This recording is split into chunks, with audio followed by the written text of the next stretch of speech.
എല്ലാവർക്കും നമസ്കാരം. നമ്മുടെ ചാനലിൽ പുതിയൊരു വീഡിയോയിലേക്ക് സ്വാഗതം. ഇന്നത്തേത് നന്നായിട്ട് പഴുത്ത 2 പഴം കൊണ്ട് ഈസി ആയിട്ട് റെഡിയാക്കി എടുക്കാൻ പറ്റാവുന്ന നല്ലൊരു സ്നാക്സിൻ്റെ റെസിപ്പി കേട്ടോ. ഒരുപാട് സമയവും വേണ്ട, ഒരുപാട് ചേരുവകളുടെ ആവശ്യമില്ല, ഏറ്റവും എളുപ്പത്തിൽ ചെയ്തെടുക്കാവുന്നതേ ഉള്ളൂ. അപ്പോൾ ട്രൈ ചെയ്ത് നോക്കി കമൻസൊക്കെ മറക്കാതെ അറിയിക്കുക. നമുക്ക് കണ്ടു നോക്കിയാലോ.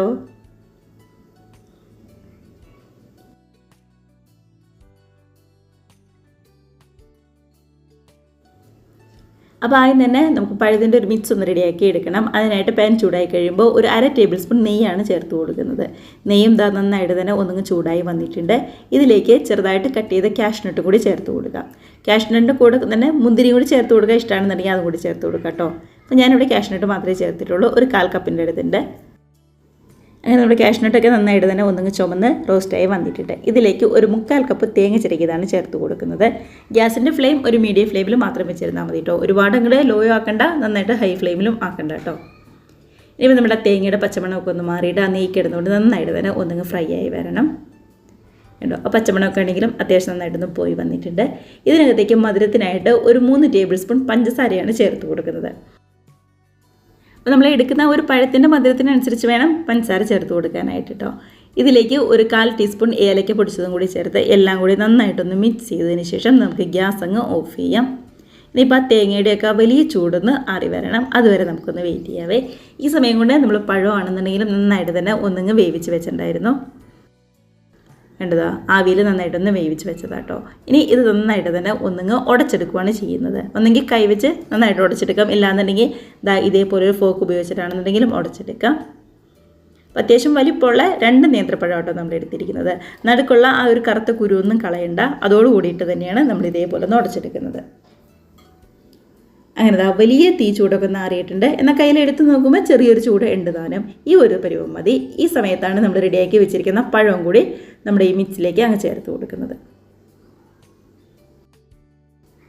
നമ്മൾ എടുത്തിരിക്കുന്ന ഈ 2 പഴത്തിൻ്റെ അത്യാവശ്യം വലിപ്പമുള്ള 2 പഴത്തിന് ഉള്ള അളവാട്ടോ. ഒരു 1/4 കപ്പ് തേങ്ങയും അതേപോലെ തന്നെ ഒരു 1/4 കപ്പ് കാഷ്നട്ടും ഒരു 3 ടേബിൾ സ്പൂൺ പഞ്ചസാരയെന്ന് പറയുന്നത്. അതിനുശേഷം എല്ലാം ഒന്നുകിൽ കൈവച്ചോ അല്ലാന്നുണ്ടെങ്കിൽ ഇതേപോലെ സ്പൂൺ വെച്ചോ ശരിക്കും ഒന്നുകിൽ കുഴച്ചെടുക്കാം കണ്ടോ. ഈ സമയത്ത് മധുരം ഒന്ന് നോക്കുക. ഒരുപാട് കുറവാണെന്നുണ്ടെങ്കിൽ മാത്രം കുറച്ചും കൂടി പഞ്ചസാര ചേർത്ത് കൊടുത്താൽ മതി. ഇതിപ്പോൾ കറക്റ്റ് ആയിരിക്കും. പഴത്തിനാണെന്നുണ്ടെങ്കിലും അത്യാവശ്യം നല്ല മധുരം ഉണ്ടല്ലോ, അതുകൊണ്ട് ഇപ്പോൾ പഞ്ചസാര കറക്റ്റായിരുന്നു. ഇനിയിപ്പോൾ സമയം ഒട്ടും തന്നെ കളയാതെ ഇതിൽ നിന്ന് കുറച്ചെടുത്ത് നമുക്ക് ഇഷ്ടമുള്ള ഷേപ്പിൽ ആക്കിയെടുക്കുകയാണ് ചെയ്യുന്നത്. ഞാൻ ഈ ഒരു ഷേപ്പിലാട്ടോ ആക്കിയെടുക്കുന്നത്. അങ്ങനെ ഇന്ന ഷേപ്പിൽ തന്നെ വേണമെന്നൊന്നുമില്ല. നമുക്ക് വേണമെന്നുണ്ടെങ്കിൽ കട്ട്ലേറ്റിൻ്റെ ഷേപ്പ് ആക്കിയെടുക്കാം, ഇല്ലാന്നുണ്ടെങ്കിൽ നമ്മുടെ ഫിംഗർ ഷേപ്പ് ഉണ്ടല്ലോ, അങ്ങനെയൊക്കെ വേണമെന്നുണ്ടെങ്കിൽ നമുക്ക് ആക്കിയെടുക്കാവേ.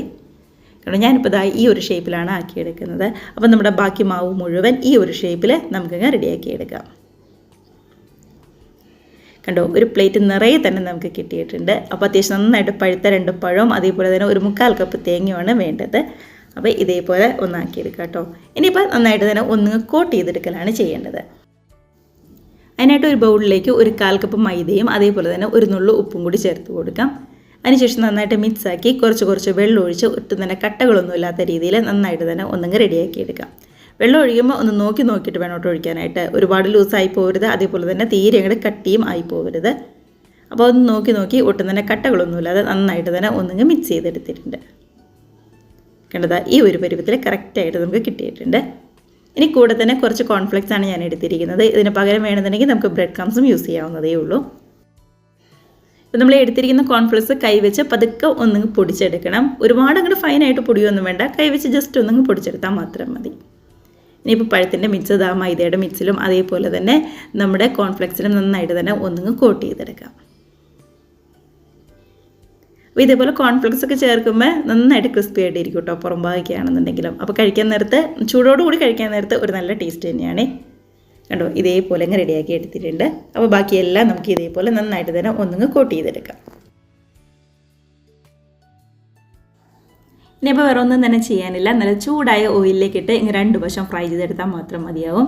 കണ്ടോ, നമ്മൾ ആ കോൺഫ്ലെക്സ് ഒക്കെ യൂസ് ചെയ്തുകൊണ്ട് നല്ല അടിപൊളിയായിട്ട് തന്നെ പുറം ഭാഗം ഇരിക്കുന്നുണ്ട്. ഇനിയിപ്പോൾ ഒട്ടും തന്നെ സമയം കളയണ്ട. ഓയിലൊക്കെ ആണെങ്കിൽ നന്നായിട്ട് ചൂടായി വന്നിട്ടുണ്ട്. ആ സമയത്ത് ഗ്യാസ് ഒരു മീഡിയം ഫ്ലെയിമിലേക്ക് മാറ്റി കൊടുക്കുക. അതിനുശേഷം ഇതേപോലെ ഓരോന്നങ്ങ് എടുത്ത് വെച്ച് 2 വശവും ഒട്ടും തന്നെ കരിഞ്ഞൊന്നും പോകാതെ നന്നായിട്ട് മുരിഞ്ഞ് വരുന്ന രീതിയിൽ ഒന്നങ്ങ് ഫ്രൈ ചെയ്തെടുക്കാം. അപ്പോൾ കയ്യിൽ പഴമൊക്കെ ഉണ്ടെന്നുണ്ടെങ്കിൽ ഉറപ്പായിട്ടും ഇതേപോലെ ഒന്ന് ട്രൈ ചെയ്ത് നോക്കണം കേട്ടോ. നല്ല ഈസി ആയിട്ട് നമുക്ക് റെഡിയാക്കി എടുക്കാവുന്നതല്ലേ ഉള്ളൂ. കണ്ടോ, ഇതേപോലെ ഓരോ വശം റെഡിയായി കഴിയുമ്പോൾ ഇങ്ങ് മറിച്ചിട്ട് കൊടുത്ത് 2 വശം റെഡിയായി കഴിയുമ്പോൾ കോരിയെടുത്ത് മാറ്റി വയ്ക്കാവുന്നതേ ഉള്ളൂ. ഏറ്റവും സിമ്പിളായിട്ട് നമുക്ക് റെഡിയാക്കി എടുക്കാവുന്ന സ്നാക്സ് തന്നെയാണ്. എല്ലാവർക്കും ഇഷ്ടമായെന്ന് വിശ്വസിക്കുന്നു. അപ്പോൾ റെസിപ്പിയൊക്കെ നിങ്ങൾക്ക് ഇഷ്ടമായിട്ടുണ്ടെങ്കിൽ ഒന്ന് ലൈക്ക് അടിച്ച് മറ്റുള്ളവരിലും കൂടി നമ്മുടെ ഈ റെസിപ്പി ഷെയറും കൂടി ചെയ്യാനായിട്ട് മറക്കല്ലേ. അതേപോലെ തന്നെ ആദ്യമായിട്ട് നമ്മുടെ ചാനൽ ആരെങ്കിലും കാണുന്നവരുണ്ടെങ്കിൽ ഈ വീഡിയോ റെസിപ്പിയൊക്കെ ഇഷ്ടമായിട്ടുണ്ടെങ്കിൽ നമ്മുടെ ചാനലും കൂടി ഒന്ന് സബ്സ്ക്രൈബ് ചെയ്ത് സപ്പോർട്ട് കൂടി ചെയ്യണം കേട്ടോ. അങ്ങനെ ഒരു ബാച്ചൊക്കെ നമ്മൾ എടുത്തിട്ടുണ്ട്. അടുത്തതും ഇതേപോലെ തന്നെ ചൂടായ ഓയിലിലേക്കിട്ട് അങ്ങ് ഫ്രൈ ചെയ്തെടുക്കുകയാണ് ചെയ്യുന്നത്. പിന്നെ കഴിക്കാൻ നേരത്ത് ഒരുപാട് തണുത്തൊന്നും പോകാതെ ചെറു ചൂടോടുകൂടി തന്നെ കഴിക്കുക.